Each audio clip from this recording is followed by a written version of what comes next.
What is up, Steelers Nation? Thank you so much for jumping on to another episode of All Steelers Talk. I'm Noah Strackbine, joined always by my man in the corner, producer Nick Belsky. Find us on youtube.com/All Steelers Talker. Subscribe anywhere you get your podcast. The Pittsburgh Steelers, in 2 days, they travel to Philadelphia for a state championship game, as Mike Tomlin puts it, at Lincoln Financial Field against the two-loss Philadelphia Eagles and a team that is, well, red hot right now. But we say it constantly.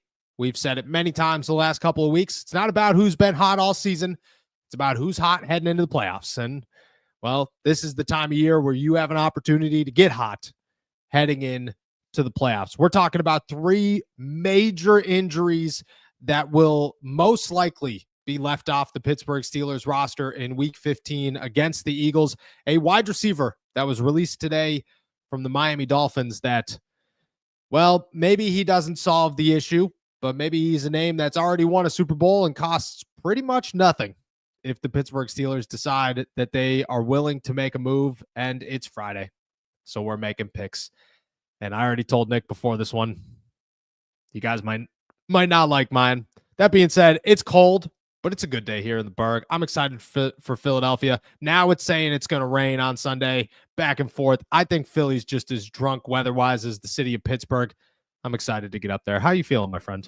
Yeah, I'm feeling great. It's Friday, so we're already feeling good. We're doing game picks, and we're 2 days away from what is going to be a knockdown, drag-out brawl. It's going to be who wins in the trenches, and of course, I don't want to give too much away about my pick, but I'm excited to see how the Steelers' offensive line holds up to that, because they're young as a group, and you look at the Philadelphia Eagles, and their defense is young, so it's kind of young versus young when the Steelers have the ball, and experience versus experience whenever the Eagles have the ball with that offensive line that they got going. And of course, Cam Hayward doing it the best he's ever done it, TJ Watt being an animal, and Alex Highsmith now with his feet back underneath him. I'm excited to see how the boys in the trenches end up figuring out how this one shapes up. Do you put more stock in stopping Saquon or put more stock in stopping the tush push? Stopping Saquon. The tush push is like, if you stop Saquon, you're not going to have to worry about the tush you don't push. Get the they can't run it on 3rd and 8. So, stop Saquon first. That is the goal, as Terrell Austin said yesterday. I agree. And if you stop Saquon, which is the hardest thing to do in the NFL this season, in sports. I mean, in sports this season, you have a pretty massive advantage. I don't know if the Pittsburgh Steelers or really anybody's able to stop Saquon Barkley, but everybody says that there's only one way to, and that's to get multiple hats to Saquon before he gets going. The problem there is that the offensive line in Philadelphia is so good that, well, we're going to dive into some big injuries on the defensive side of the football for the Pittsburgh Steelers. It could spell trouble for a unit that is going to try to stop names like Landon Dickerson, like Jordan Mailata, like Lane Johnson, like Mekhi Becton, who has revamped his career in an Eagles uniform. I mean, Saquon's getting 3.6 yards per carry before contact. That is half of a first down, essentially. Crazy. And his balance is nuts after you do make contact with him. We'll see. We're going to dive all into it and more. We're starting with some injuries. George Pickens, doubtful coming into the week, did not practice throughout the week. He will not go against the Philadelphia Eagles, but there are two other names that are massive here for the Steelers, and that is safety Deshaun Elliott and defensive tackle Larry Ogunjobi, who were unable. Deshaun practiced today, but in a limited capacity. Larry O has not been able to practice all week long. Most likely, neither of them will suit up for the Pittsburgh Steelers against the Eagles. I mean, you're talking your run-stuffing safety, who we just said is a top 5 player on the team, top 3 player on the defense just 2 days ago, a dude who's coming off a massive performance against the Cleveland Browns in efforts to stop Nick Chubb and company. And then your starting defensive tackle, who you are now going to have to replace with potentially Preston Smith, potentially Isaiah Loudermilk, potentially Dean Lowry, just names that, yeah, maybe you're comfortable with, but certainly a step down, a step backwards compared to Larry Ogunjobi. I mean, these are massive. And all week long, we're talking George Pickens. Chances are George Pickens isn't going to play. How do you replace him? I mean, the Steelers had all week to figure out how to do that. And while it is your biggest loss the Pittsburgh Steelers can suffer, and that is crazy to say when Russ is playing this good, but if Russ went down right now and you were to lose him for a game, you'd feel pretty confident against or with Justin Fields. You don't feel as confident with the wide receiver group that the Pittsburgh Steelers have behind George Pickens. But what you feel even worse about right now is the Pittsburgh Steelers trying to stop the NFL's best rushing game and the NFL's best running back without two of their key guys in stopping the run, especially Deshaun Elliott. They will start Damontae Kazee. For those of you who are wondering how you'll replace him, where they'll go about this, Damontae Kazee will move back and play the deep safety. Minkah Fitzpatrick will play the Deshaun Elliott role, which, I mean, if you're going to have anybody replace Deshaun Elliott, Minkah Fitzpatrick's as good as it gets. And for everybody saying, Minkah doesn't come up with the football, okay, great. You want to know what he does do? He hits you as hard as anybody else in Pittsburgh, maybe outside of Landon Roberts. And that's a name to have in that position. He'll step in there. You'll probably elevate Eric Rowe for the game, and then Cam Sutton and Rowe will split time at safety behind KZ and Minkah Fitzpatrick. And then on the defensive line, you'd guess Dean Lowry gets the start behind Larry Ogunjobi. Maybe it's Isaiah Loudermilk, who they have a lot of faith in. Maybe Preston Smith, who played in that position when Larry O went out against the Browns, gets the start there for the Steelers. Either way, not super promising. Definitely some holes to fill there. How nervous are you about Larry O and Deshaun Elliott both potentially being out for the Pittsburgh Steelers, most likely being out for the Pittsburgh Steelers? Yeah, it's a massive blow to your run defense. It's a massive blow to your passing defense, because taking Minkah Fitzpatrick out of the center field position is going to give the Philadelphia Eagles an opportunity to potentially take the top off the defense. And that's something that they haven't done in recent weeks. But if you open that part of their game, they're going to become unstoppable, because they've been slowed down in the pass game over the last couple of weeks, which is why we saw the Carolina Panthers take them down to the wire, which is why we saw a couple other teams make it a little bit more difficult than it should have been for the Philadelphia Eagles. But if Minkah Fitzpatrick is stepping up and they're able to beat Damontae Kazee deep, that's just going to make life impossible for the Steelers defense. And on the defensive front, that's another big blow, because as we said already on this episode, it starts with stopping Saquon Barkley. If they can get that going and Minkah is rendered, I don't want to say useless, but rendered the fact that he's not helping a winning cause in the run game, then you're basically sitting there saying they can do whatever they want. So I think Minkah will step up in a big way for what Deshaun Elliott was able to do. I think that if you're replacing Deshaun Elliott with Minkah Fitzpatrick, that's great. It's the hole it creates behind him that has me a little bit concerned. I agree. And I have a lot of faith in Damontae Kazee. I think he plays well, especially in the pass game. But it's a step back against an offense that you don't want to take a step back against. You don't want to have those guys out there. I mean, in a limited role, yes, KZ's been a great backup. Cam Sutton plays everywhere and is reliable, but it's not Deshaun Elliott and Minkah Fitzpatrick and the dynamic duo that they have created throughout the season. And I think that's where the concern comes in. Now, when it comes to the passing game, there are reasons to feel okay. Dante Jackson on Devontae Smith, I mean, Dante Jackson's good. It concerns me. There's a little bit of concern there just because Devontae Smith is so underrated, so fast, so agile. I mean, you're going to have to keep up with him. That's where the keep the lid on the defense comes into play, and it does make me nervous. A.J. Brown versus Joey Porter Jr. is a matchup I am so excited for. I look at that and say, this is the matchup Joey Porter's been waiting for. That's why he was so good against DeAndre Hopkins. That's why he was so good against OBJ last season. That's why he's been good against these big physical, I'm going to go up and out jump everybody, I'm going to out physical everybody wide receivers. You can't out physical Joey Porter Jr., which is where I think the Steelers will come into this. And yeah, Devontae Smith makes me nervous. A.J. Brown surprisingly makes me less nervous, simply because in a one-on-one matchup, I trust Joey Porter Jr. against A.J. Brown. I do. I think this is again a one-on-one matchup that if there was speed, if this was Jamar Chase, if this was Tyreek Hill, if this was even T. Higgins, guys that are just super fast and elusive. Concerns. Zay Flowers. Concerns.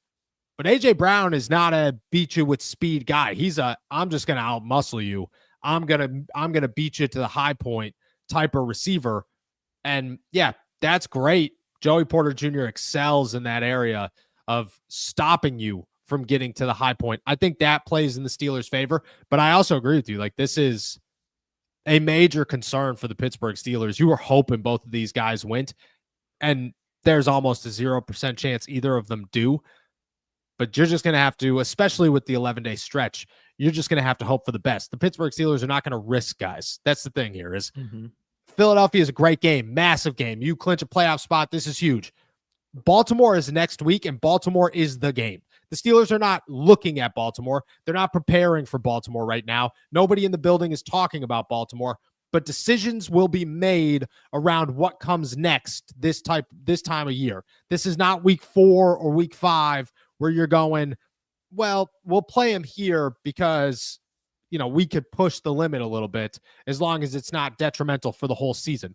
Now we have 3 games in 11 days. That 11-day stretch starts in 2 days, 48 hours, which means that if you are not 100% or somewhere near 100%, you're waiting because this is just going to get worse and worse. And what if the Pittsburgh Steelers lose to the Philadelphia Eagles, which I don't want to put that juju out there, but what if they do? Now you're going into Baltimore. You just lost a guy longer than you needed to because you pushed him through injury. You're protecting guys for Baltimore simply because that is the game that gets you all the coins. That's the game that clinches the crown for the AFC North. It'll land you a playoff spot if you win it. Like that's the one where it's okay. We need guys there. We're not going to risk guys against Philadelphia. The Steelers still believe they could win against Philadelphia. They still will test Deshaun Elliott. It's not like Deshaun Elliott didn't try to practice this week. It's not like George Pickens and Larry Ogunjobi were just ruled out immediately. Hey, there's no shot at all. No, the Steelers wanted to have them on the field, but understood that you have to be more cautious this time of year. So I would imagine none of them play, which George will be ruled out, and we're recording this early, or we're live streaming this early. So he'll be ruled out in about an hour, and the other 2 will be ruled out, I would say, tomorrow, maybe Sunday. If they're questionable, chances are some of them are ruled out today as well. On the other side of that, let's talk about a wide receiver real fast. Yesterday, I dropped this name on the show. You texted me this morning. You said, did you know this was coming? Is that why you said this name? I wish I could say yes. I wish I did know this was coming. I wish I had some inside scoop that said, yeah, of course. Why would I not know that this guy in Miami is getting released? Today, we all woke up to the news that Odell Beckham Jr. has been waived by the Miami Dolphins. And yeah, not a big name. Who cares about OBJ at this point in his career? He's not the big splash signing that he once was. He does not make the massive impact. He is not a wide receiver 1. He's not even a wide receiver 2 on most teams in the NFL right now. But the Pittsburgh Steelers could look at him and say this. Well, right now, OBJ is 32 years old. He's got to have some game left in him. He's a Super Bowl champion. He's an all-pro. He's a guy that, again, you're getting older OBJ, not newer OBJ, but you're still getting OBJ. Reliable set of hands, proven veteran to help the younger guys because you need that. And he costs $208,000 for the rest of the season, which in NFL terms is pennies. There is nobody worth $200,000. That is a practice squad guy. You just signed Jonathan Ward to your practice squad, or this guy, Jamal Agnew, worth $200,000, same price as OBJ. Where does he come in and fit? Because people will say, well, you have Mike Williams, you have Calvin Austin. He does not surpass either of them. He is clearly behind both. What he is maybe an upgrade over Scotty Miller, maybe a more reliable set of hands than Van Jefferson. Maybe that's the role that he plays. If you can put Mike Williams in your starting lineup and improve your play for Calvin Austin, because Calvin Austin's playing great. It's just get him the ball more. And then OBJ is just coming off the bench trying to win a Super Bowl. On the other side of that, I mean, why wouldn't he want to come to Pittsburgh? They only have one definite 100% he is the guy wide receiver, which that is true. We can all acknowledge that the Steelers are not going to remove Van Jefferson from the starting lineup to put Mike Williams in or any of that. But on the outside looking in, you don't know that. You haven't watched and covered this team as a player for the Dolphins long enough to have an understanding that the Pittsburgh Steelers aren't going to give you that much playing time. You're coming into a team that's 10-3. You are clearly a Super Bowl contender. You have a quarterback in Russell Wilson that has found the fountain of youth, and you have a head coach in Mike Tomlin that always seems to intrigue guys like Odell Beckham Jr. on top of Arthur Smith, who is, well, making George Pickens shine like the star that he is and putting everybody else in precarious situations and making the offense look good. So why would you not if you're Odell Beckham Jr.? It might not make the biggest sense in the world. It might not be the biggest splash, but we're talking KJ Osborne. We've talked, I don't know, every single name in the book here. Why not talk OBJ for a Super Bowl run? Do you think there's any possibility the Pittsburgh Steelers would consider it? And would you consider it? Well, yesterday I thought he was sitting on the couch, and so did Mike McDaniel because he never used him down in Miami. And to be fair, that was never a fit to begin with. I mean, you look at his yards per reception or yards per target in Miami this season, it's 3. Typically, he's around 8 or 9. At this stage of his career, he is not a yak guy. And I think when I'm looking at the Pittsburgh Steelers, they don't really need to bring him in at this stage of the game because 1, he's not going to be ready for tomorrow. 2, he's probably not going to be ready for the Ravens game. And 3, by the time Christmas rolls around, that might be the one game that you have without George Pickens. Do you really need to bring in another guy like Odell Beckham Jr. at the time being for that? No, because earlier this year when we were talking about wide receivers around the trade deadline, I said, if they have less receiving yards than Van Jefferson, I'm not interested.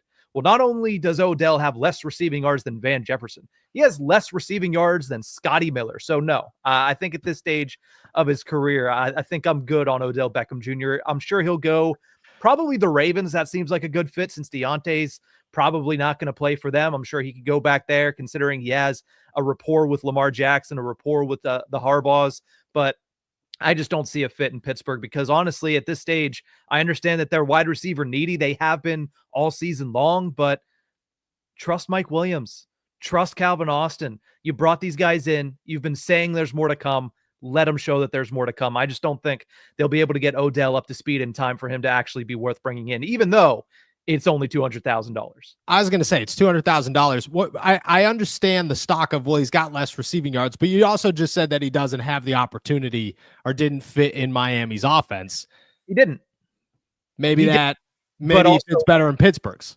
I'm sure he would fit better in Pittsburgh just because of the style. Mike McDaniel versus Arthur Smith. Smith and Wilson are a long ball, deep ball type of duo. But at the same time, again, he's got to get in here and he's got to learn the playbook. And with 3 weeks to go after Sunday, which he's already essentially ruled out because there's no chance that he does. First and foremost, he's not a free agent until Monday. I was going to say, you'd have to claim him and then you wouldn't even get him until Monday. Exactly. So there's no chance he even plays this weekend. I just don't think that there's enough time left. You know, as Mike Tomlin would say, the road is too narrow to bring on OBJ and let him jump on. How big of the name would it have to be for you to be on the yes train for a wide receiver at this point in the season? It's not as much of a how big of the name, but how talented the player, because the name can be huge. Odell's name is massive. You mentioned his name isn't as big as what it used to. The name is there, but that's about all that's there right now. The talent isn't anywhere close to what it used to be. And trust me, I was proven wrong in 2021 whenever he came back and did what he did for the Rams and was going to be the Super Bowl MVP in that Super Bowl before he tore his ACL. But since then, it's been 3 years and a multiple different stops. I don't think that he is anywhere close to the guy that he used to be. And honestly, I just don't see another name popping open. So it would have to be like somebody pulled a Tavondre Campbell and walked off the field and said, I quit from this team. And all of a sudden he's available for the Steelers. Like that would have to be the case. And I just don't see it happening. I don't either, but I do think that at this point in the season, like guys, you know, there are some, I think Odell Beckham is a name that would adjust to an offense pretty quickly. Like he's been around the league enough times that, and I'm not saying you go sign him. I don't think he I do think he improves the Steelers offense, but I don't think he is worth or a name that the Pittsburgh Steelers would honestly like really consider outside of the money. You know, it would have to be like, and that's the thing is Sunday could change all of it. Sunday, you go to Philadelphia, you lose, your offense looks really bad. Russell Wilson's got nobody to throw the ball to against a good defense. I mean, it changes a lot of things because at that point you're going, well, we got to figure something out. You got to do something, and he's an option that's available. Right now, I agree with you. I think on Monday things could change depending on how Sunday goes, and it could go the other way around. Like, yeah, they could look good, and the Steelers have. I mean, why would you ever even talk about another wide receiver at all unless it's A.J. Brown getting released because he's talking smack after the game about Jalen Hurts or something like that? I think OBJ could jump on a moving train pretty quickly. That's my thing is like guys like that, like Mike Williams played in one offense his entire career and then went to the Jets. OBJ's been around. He's picked up on offenses quickly in the past. I think that helps guys a lot. You know, that's why Preston Smith, who's done this before, was able to come in here and kind of, you know, make an impact rather quickly, you know, in a situation like that. And that's why, I mean, Russ is a bad example, but that's why Russ didn't have to like adjust. You know, he's just like, okay, like I get it. I haven't done anything, but I'm here. I've done this before. It's fine. There are guys that fit that box. I think Monday could change some minds. And what if it's bad? Does your mind change on Monday? What if things are bad? It has to be very bad in Philadelphia. There's a possibility the it's really bad. Expectation's pretty low right now, right? I mean, we saw what the Steelers offense did last week, and we said, you know, we gave them props for what they were able to do, but a lot of that was born out of turnovers and short fields. If they do it against the Eagles defense, yeah, okay. If it's bad, it's bad. But I think that, you know, I don't think it's going to be that bad. I think that it would have to be very, very, very bad for them to look in the direction of an Odell Beckham Jr. And again, he's done it before, like you mentioned, but that was a trade deadline trade. That's in week 8 or 9. We're in week 15 here. That is a much shorter track and a much older Odell Beckham Jr. as well. I agree. Again, I don't think OBJ comes in here and is a starting wide receiver. I just think, you know, depending on how Sunday goes, he's a veteran set of hands that catches footballs quite well. And I'm not pushing. I'm not saying they should. Just saying maybe on Monday we have something to think about. Hopefully we do not. Hopefully Van Jefferson scores 4 touchdowns and Mike Williams looks unbelievable. Yeah. And we forget that Cooper DeJean ever existed. Maybe that's what happens come Monday. All right. With that said, let's talk Pittsburgh Steelers, Philadelphia Eagles, because it's Friday. It's that time. It's that time to get into it. We're making picks. Pittsburgh Steelers, Philadelphia Eagles, week 15. I said it at the beginning of the show. I told Nick before the show, this one was tough for me. This was a tough week because the injuries add up. You look at the way the Eagles are playing. They are the hottest team in football right now, but the Pittsburgh Steelers have an opportunity. I think if you asked me 2 weeks ago, I'd be much more concerned about the Steelers than I am today, but I'm not going to sit here and say that you losing Deshaun Elliott, Larry Ogunjobi, and not having George Pickens out there isn't a massive blow for the Steelers against a team that has won 9 games in a row. And not, they won 9 games, because there are those teams. They are those teams. You know, right now the Rams are winning football games. And the Rams, I mean, last night we watched, the Rams are a team, they're just winning. And people are saying, oh, they're going to claim the West, the NFC West. Awesome. But they're not a scary team. They're really not. They're not a scary team right now. Kevin Dotson playing like a maniac, shout out, but they're not a scary team right now. The Eagles, you take away that Carolina game, which Carolina's done this back-to-back weeks. Kansas City, Philadelphia. Maybe that's more on Carolina than it is the other teams. Who knows? The Eagles are a scary team. With that said, I'm gonna ask, what's the spread? What's the over-under? Let's make our picks. Yeah, if we head over to our friends over at DraftKings, there's been a little bit of line movement because I checked it earlier in the day when I was kind of formulating my side of this segment, and it was 5.5 in favor of the home Philadelphia Eagles. Now it's down to 5 flat, so a little bit of money coming in on the Pittsburgh Steelers this afternoon. The over-under, though, sits at 43. You mentioned it's going to be a rainy day. These are two teams that like to keep the ball on the ground, so it might be a quick game as well as far as actual time elapsed. So over-under of 43, and the Eagles holding a 5-point advantage on the spread. Oh, 5's a lot. Five is a lot, but you're at Lincoln Financial. History clearly tells you the Steelers are not good over there. The last time they played, which I think people are taking into consideration. I do. I've heard way too many people throughout the week say, well, remember 2 years ago? Yeah, dude, Kenny Pickett was the quarterback. What are we talking about? Ahkello Witherspoon was playing with one leg. He's not even on the roster anymore. None of the corners are. It's Joey Porter Jr. and Dante Jackson. Minkah Fitzpatrick was half of Minkah Fitzpatrick in that game. Like, come on.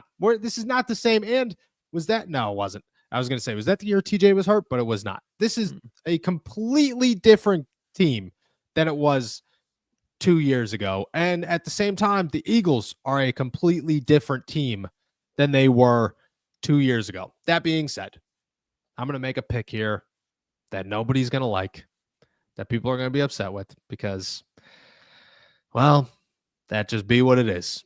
That just be what it is. All season long, I have said the Pittsburgh Steelers will win every single week, and I've come very close in a season that, well, they're going to win 8 games. They're going to win 7 games. This is going to be Mike Tomlin's first losing season. Blah, blah, blah, blah, blah. Well, they're 10-3. They look damn good. They're probably going to win the AFC North. Things are on the Pittsburgh Steelers side. That being said, I'm going to break everybody's heart on this one. I'm going Philadelphia Eagles. 28. Pittsburgh Steelers 24. I don't think they could stop Saquon Barkley enough to put this one away. I think that's what it will come down to. And I just don't know if they have the firepower on the other side without George Pickens to overcome not being able to shut down Saquon Barkley. That is their biggest challenge over the next 3 games if George Pickens does not play is, well, can the Pittsburgh Steelers stop enough on defense to make sure that their offense doesn't have to overcome anything? I don't know if they're going to be able to do it against Saquon, Jalen Hurts, even if he's playing bad, and A.J. Brown. I will say that I don't think Jalen Hurts has a good game.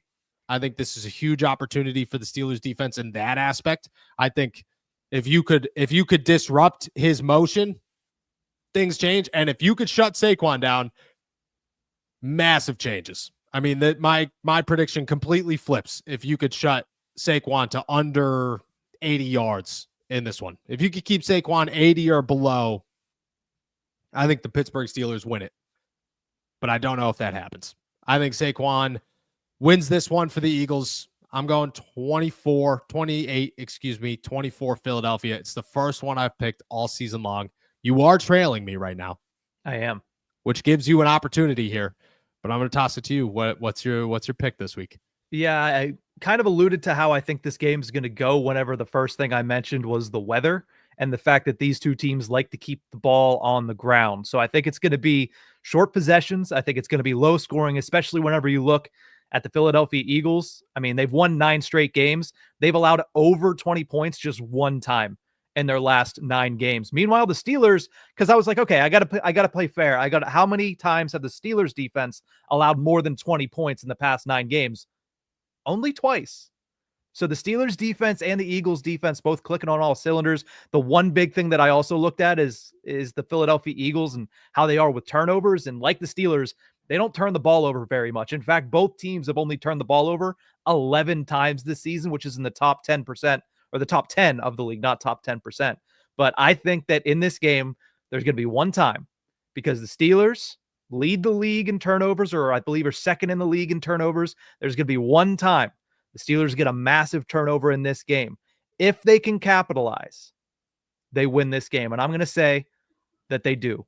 Pittsburgh Steelers 20, Philadelphia Eagles 17. I think both defenses continue to stay red hot and continue to keep teams under 20 points. And I think the Steelers, because of that turnover and because of scoring a touchdown off of that turnover, are going to be victorious for the first time since before my parents were born, but they were born about 5 years before that happened.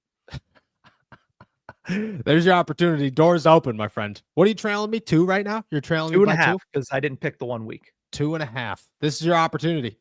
This is your opportunity. You're making me feel terrible about picking against the Pittsburgh Steelers. It's the injuries. The injuries are what concerns me right now. But that being said, I would love. Does Saquon get get limited in this 20-17 win. I mean, the Steelers have always been bend, don't break. So as long as you keep Saquon away from the 1 yard line or 3rd and 1 situations, then you've done enough, because then you're avoiding the tush push or whatever they call it over there. The Philly special. The Philly special was the pass. The brotherly shove is what it's called. The brotherly shove. If you can stop them at 3rd and 3 and more, that's enough. And then just keep him out of the end zone. So I don't think they limit him. I still think he has a good day, because he always has a good day. But I think the Steelers are going to be able to bend, not break, which is what they've been doing for years now on defense. Let's just say this. I hope that Monday morning I'm sitting in a Philadelphia hotel telling you, hopefully I remember my microphone this time, telling you that, well, you got me on this one and you're catching up, because it would be nice. You're also on a hot streak. Let's say that one, because you've gotten, I mean, you didn't pick 2 weeks ago, but Cincinnati or Cleveland, excuse me, you came 1 point off. One before that, you called a win. So you're getting there. I trust Nick, everybody. Trust Nick. All right. With that said, that's our picks for Week 15, Pittsburgh Steelers, Philadelphia Eagles. We're going to wrap up the show the same way we do every single day, answering all of your questions. So make sure that you toss them in the chat before we head out of here. We'll be right back. First, we're going to take a quick break here from our boys over at Rocket Money. The start of the new year is the perfect time to get organized, set goals, and prioritize what matters most. For me, a top priority is my financial wellness, which feels more important than ever. Thanks to Rocket Money, my goals feel achievable, and they show me all of my subscriptions right in one place and help me easily cancel the ones I forgot I've been paying for. Rocket Money also pulls together all of my spending across all of my different accounts so I can clearly track my spending habits and see where I can cut back. Rocket Money is a personal finance app that helps you find and cancel your unwanted subscriptions, monitors your spending, and helps lower your bills so you can grow your savings. See all of your subscriptions in one place and know exactly where your money is going. For ones you don't want anymore, Rocket Money can help you cancel them. Rocket Money's dashboard gives you a clear view of your expenses across all of your accounts. Easily create a personalized budget with custom categories to keep your spending on track. See your monthly spending trends in each category to know exactly where your money is going. Get alerts if your bills increase in price, there's unusual spending activity, or if you're close to going over your budget. The new goals feature automatically saves money for you, so you don't have to think about it. Pay off credit card debt, put away money for a house, or just building your savings. Rocket Money makes it easy. Rocket Money will even try to negotiate lower bills for you. They automatically scan your bills to find opportunities to save. Then you can ask them to negotiate for you. They'll deal with customer service so you don't have to. Rocket Money has over 5 million users and has saved a total of $500 million in canceled subscriptions, saving members up to $740 a year when using all of the app's premium features. Cancel your unwanted subscriptions and reach your financial goals faster with Rocket Money. Go to rocketmoney.com/allsteelers today. That's rocketmoney.com/allsteelers. rocketmoney.com/allsteelers. Shout out our boys over at Rocket Money. All right, we're diving into questions, the same thing we do every day. So toss them in the chat if you got them. We'll get to all of them before we head out of here. Nick, what do we got? Yeah, let's kick it off with Cameron, who says, we shut down King Henry. Why wouldn't they be able to do the same with Saquon Barkley? So the biggest difference here is the offensive line, and that's where it comes to play. It's not Derrick Henry versus Saquon Barkley. It's the Ravens offensive line that is filled with underdeveloped young guys who aren't playing the best compared to, the Eagles might have the best offensive line in the NFL. They might have had the best offensive line in the NFL for the past couple of years. You're talking about, the stats say it for themselves. Saquon's going 3.6 yards per carry before anybody's even touching him. That's insane. And that's an average, which means that he's going more sometimes without anybody touching him. That's crazy. That's the difference. It's not Derrick Henry versus Saquon Barkley. And Derrick Henry and Nick Chubb and those guys, shutting them down does give you confidence in the Pittsburgh Steelers and their abilities to shut down Saquon. So, the possibility is certainly there, and they have the tools to do it 100%. The reason that you're more nervous about this matchup than Derrick Henry or any other matchup really is how good the Eagles offensive line is, because it is easily the best offensive line in football. Let's jump over to Brimstone, who says Pittsburgh can win this game easily if they hold the running game to under 100 yards on the Eagles side. What are your thoughts on that? I don't know about the word easily, but I do know that if you hold Saquon to under 100 yards, then you have a really good shot at putting this one together. I do. I really do. I look at the Eagles and say their passing game is suspect. Jalen Hurts is suspect right now. It's not that Jalen Hurts isn't good. He's fantastic. He's MVP caliber fantastic when he's good. The problem is right now, mentally, he doesn't have it. He's making bad plays when it comes to his awareness. He's holding the ball too long. You could go by. I watched a little bit of Eagles film this week, and in that little bit of Eagles film, a lot of it was Carolina. You're watching guys open. Jalen Hurts, you could think that he sees them and he's waiting because he doesn't think that window is big enough. That's where it's going to become an issue. So I agree. I do think that if you hold them under 100 yards, you got a pretty good shot at beating the Eagles. I'm not going to say easily, but you definitely have a shot at beating the Eagles. Let's go over to Tim, who says, I know you guys get the same question all the time, but Roman Wilson, surely he's getting fit now. Had time to study the playbook. Could he potentially step up in limited snaps with Pickens being absent? No, Roman Wilson. I was actually just talking to some people today at the facility. Roman Wilson will not be back this season. There is actually no shot that he's coming back this season. It's a next year thing. Roman Wilson's going to spend the rest of the year on IR, and the Steelers will test him out next year. Let's jump over to Danny, who says, I agree that this is a hard game, and in Philadelphia at that. However, don't we have the league's best closer? Also, what if we had the 3 outside linebackers on the field with TJ focusing solely on Barkley more than Hurts? I mean, that works as long as TJ can get past Lane Johnson, which, I'd put my money on TJ there, but that's not like you can't expect TJ to win every single matchup against a guy who's a future pro or a future Hall of Famer himself. Like, I mean, that's just nobody's going to do that. Nobody's going to win that matchup 100% of the time. So that's where it gets difficult. I do think a lot of 3 outside linebacker looks is the way to go to this one. I think playing Keanu Benton in sub packages is going to be huge in this one to bounce him outside. Hopefully you activate Montravius Adams from IR this week so that he could play the middle. I think that is also going to be really big, but I agree with that. I think 3 outside linebackers works a lot. It's just you're going to bank on TJ to beat 2 tackles, whether he's on Lane Johnson or Mulata, who are just fantastic. And while I'll put my money on TJ winning a good chunk of those, I'm not going to put my money on him winning every single one because it's just not going to happen. Let's go over to Jeffrey, who says, is this the game that Minkah makes a play in the deep third and takes the ball away? I'm not down on his lack of splash plays, but we need one in a game like this. I think you do need one. And I was standing next to Dale Lawley today at practice, and he just casually said it. I was pigging out on my breakfast sandwich, and he goes, there it is. This is the week he gets one. And I said, Mink? He said, yep. And I said, all right, there it is. There it is.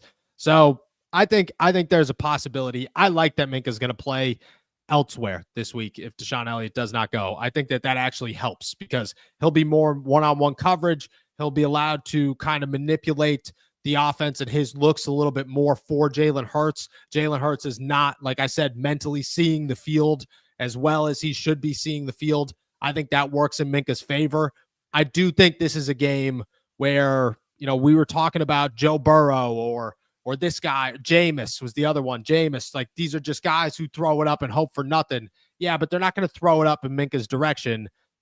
Jalen Hurts is a guy that might take a shot, not deep, but just throwing it to the guy or the area that Minkah is covering, and Minkah could come up with a play. So, yeah, I do think this is a possibility. They do need one from Minkah this week. I agree. And I think it might also help the fact that he hasn't played in that role all season. And Deshaun Elliott's been very good in that role.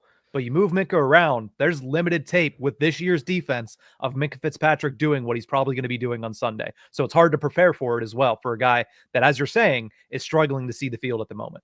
Exactly. You have no idea. And that's the thing is they're going to list, if it hasn't come out already, it's going to come out soon.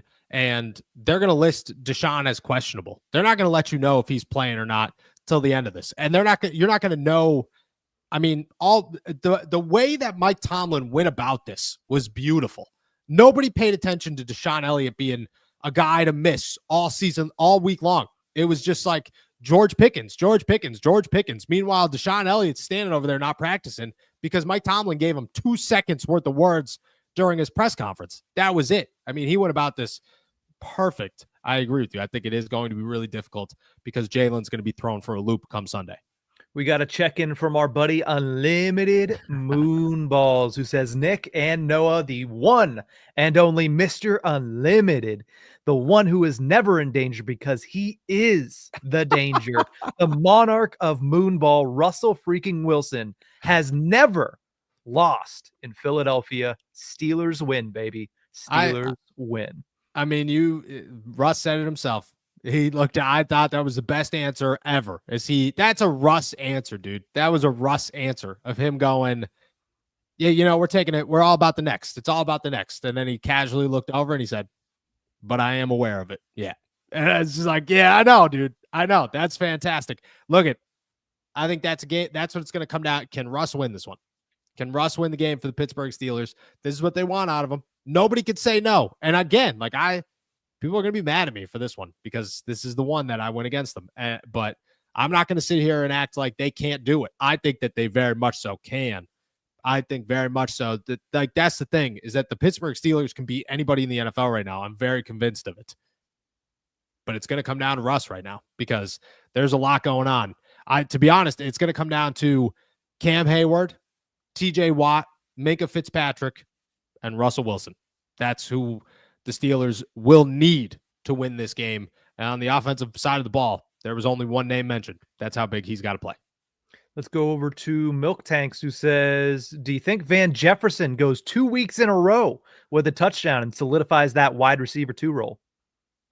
I mean, that would be sick. He's already solidified that wide receiver 2 role. I mean, no matter what, he ain't leaving the starting lineup. No matter what anybody says, he ain't leaving the starting lineup. So I do think Van gets another opportunity to catch one. I'm curious about what the Eagles are going to do with Van Jefferson because you'd have to imagine Quinion Mitchell's going to go and shadow Mike Williams. So what's going to go on with Van Jefferson? How much attention they're going to give him?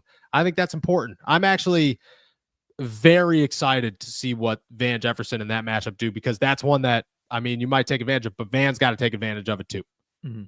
Let's go over to Brandon Smith, who says, hey, Noah, with the incredible catch that Mike Williams made last week and his history of making spectacular catches, why do we not have more confidence that he can fill in for Pickens well? I think he could fill in for Pickens well, but it's George Pickens, let's not, we talked a couple of weeks ago about how George Pickens could finish the season as the 3rd leading receiver in the NFL. That's George Pickens is doing crazy things right now. I'm hoping that him missing this chunk of games does not impact him being named to a Pro Bowl or him being named an All-Pro because he deserves to be named an All-Pro.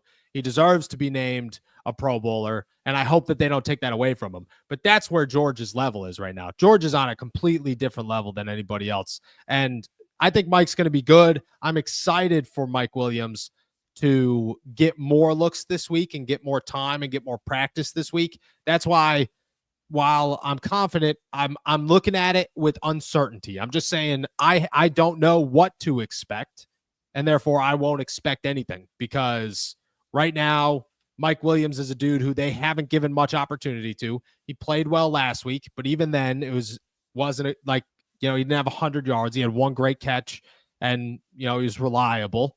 Should have been 2 great catches. What could he do this week? Can he do more? That's the big question. We're going to find out, and I'll tell you that if he plays really well, then, your confidence going up against Baltimore with him is way higher than it is right now. I'm not saying I don't have any confidence in him. I'm just saying it's unknown if he can match the level of George Pickens. Let's jump over to Steven, who says, Sorry, guys, haven't messaged in a while. Peak season as a UPS driver is Hey, heck right now. Like, I could speak for everybody when I say thank you for what you're doing, because 100%. all of my packages are coming in early. So I'm going to say that's because of you, Steven. So I appreciate you and appreciate you tuning in as well. Says, but my question is, who do you have the most faith in to keep the offense strong without George Pickens? Should we go? I'll give you a couple of names because I think there are a couple of names. In the receiving game, it's Mike Williams, but Calvin Austin's a name to watch too. I think Calvin Austin could have a massive game this week. I'm actually excited to see what Calvin could do with the focal point being on him. But Mike Williams is going to be the guy that replaces George Pickens. So can you replace George Pickens? That's a huge question, but one that you can answer. You now get to answer that question as Mike Williams. Last week, I don't think anybody got to answer that question. It came too late. You didn't really know what to expect. There was no game plan. It was kind of just like, oh crap, this got thrown at us. All right, let's adjust on the fly here before it happens. This is a full week without George, getting ready for the Eagles, understanding a defense and how to exploit that defense with the guys that you have on the field. Pat Freiermuth is another one. I mean, if we're going to talk, this is the game where you show that you're worth that contract. This is the game where you show that you're worth that contract. And don't get me wrong, Pat is worth the money. Pat is making plays whenever he touches the football. But this is the one.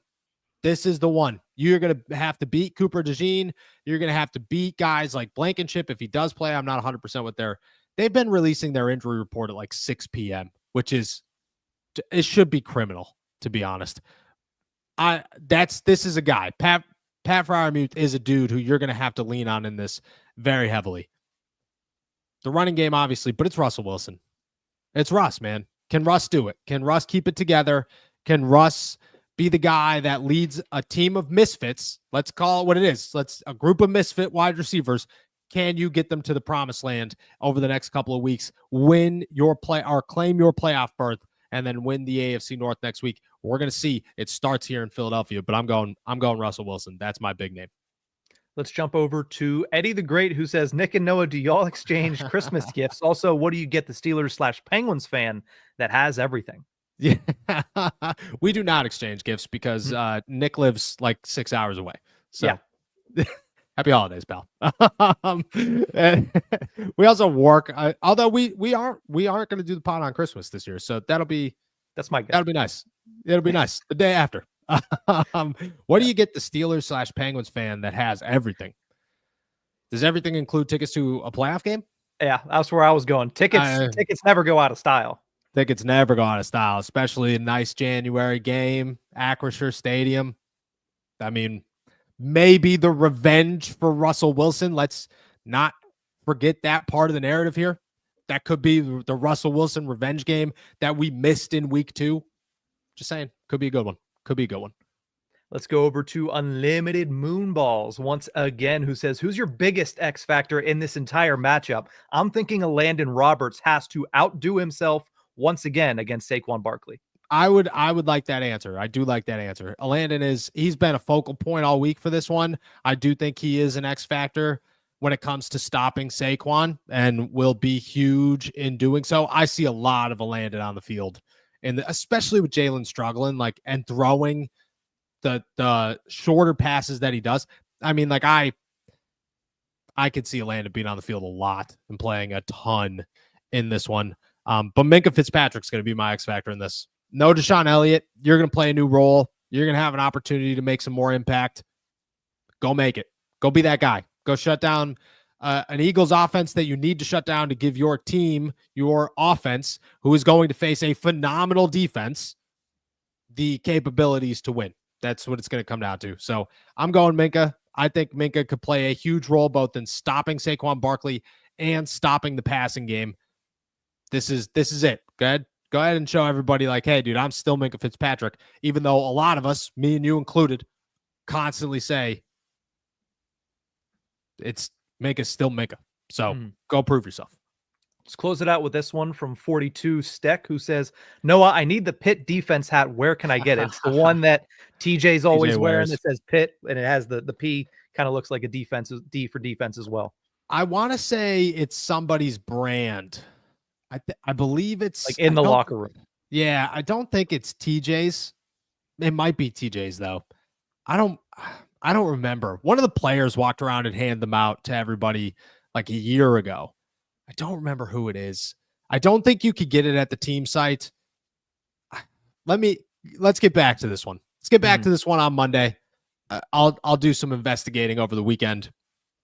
That'll be me in the post-game locker room. Let's hope that they steal the one out of TJ's locker room and run. Yeah. Let's just hope that they win so that when I go up to a guy and I'm like, hey, dude, where'd you get that hat? Nobody's mad about it. So we'll hope on that. But I'll try to report back on Monday with that one. I'm pretty sure it's a player's brand, which should mean that you should be able to get it. But I got to figure out who. Let's jump to who says, I live 20 minutes from Philly. All my friends and family are Eagles fans except me, carrying the brand strong. We love it. Do you think Jaylen Warren has his breakout game this week? I think there's a possibility. But here's the thing, dude, is that offensive line, you want to talk about a test. This is a test. You're going to have to play big if you're a name like Zach Frazier, if you're a name like Mason McCormick. This is the Isaac Seumalo revenge game. Let's not, that's an overlooked headline in this one. Yeah, that's the thing is I went today and somebody was like, I was like, did anybody interview Isaac this week? And they're like, oh yeah, this one guy from the Trib got him one-on-one. And I was like, yeah, it was good. He's like, nah, he was over there for like 2 minutes. It's like, yeah, that's what I figured. Isaac says absolutely nothing. He's terrifying. It's awesome.